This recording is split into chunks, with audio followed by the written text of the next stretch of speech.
Laing nakala sa nahagsa nga C-130 sa Patikul, Sulu ang flight mechanic kinsa usa ka taga Lapu-Lapu City. Usa siya sa mga labing uwahing nailhan kay hingpit nga nasunog ang iyang lawas. Si Luan Mayrondina sa report.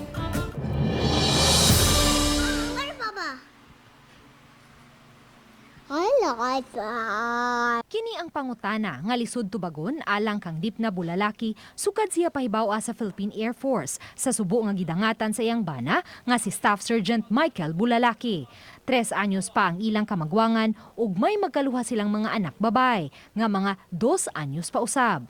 Mihangyo siya nga dili lang magpakita sa camera tungod sa tumang kasubo pa nga gibati.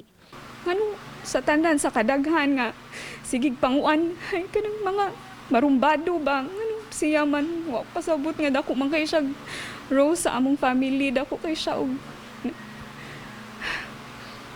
lisod jud nahurot na gud ang tanang luha. Matod ni Dipna, usa ka mapinanggaong bana ug amahan si Staff Sergeant Michael ug matag karon og unya manawag kaniya aron magpakisayod sa ilang kahimtang.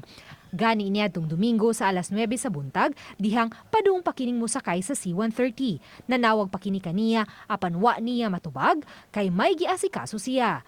Pagka alas 12 sa udto, nakabalita na lang siyang nahagsa na ang giluwa ng C-130 sa iyang bana. Kay syempre mag-expect man sad ka nga na may other time nga makastorya mo, makakuan mo, naggabi nginana bitaw. Normal raman siguro usahay di nato matubag. Nya wa man ka mag-expect gud nga mauna day tulas. Ang 34 anyos nga si Staff Sergeant Michael Bulalaki usa ka flight mechanic ug usa-usab siya sa mga dugay nga nailhan kay hingpit nga nasunog ang iyang lawas. Niadtong Lunes sa gabi ina gikonfirmar sa taga Philippine Air Force kang Dipna nga nalakip ang iyang bana sa mga nakalas. Ang ako jung huna-huna kay grabe gud ang siguro ang iyang impact sa iyaha maong dugay siya na-identify. Wa mi kay baw. Maong dugay kay siya na-identify. Pero karon as of this time kay na-identify naman daw siya. Salig mi nga siya gid to. Base na lang siguro to sa medical o sa dental records niya yung identification. 3 ka tuig pa silang kasal ug may gipatrabaho pa sila sa ilang balay. Nagplano pa silang magbanding sa ilang pamilya sa pagbalik ni Michael gikan sa Sulu. Wala pa man tuod hingpit nga nakasabot ang ilang mga anak sa panghitabo, apan pabiling nagpakalig-on si Dipna alang sa ilang 3 ka mga anak. Lisod jud kaayo wala dili ma-explain ang kalisod.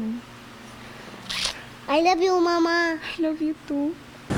Karong hapon maabot ang 7 ka mga patayng lawas sa mga nakalas nga mga Air Force personnel sa nahagsa nga C-130. Upat kanila mga taga Lapu-Lapu City.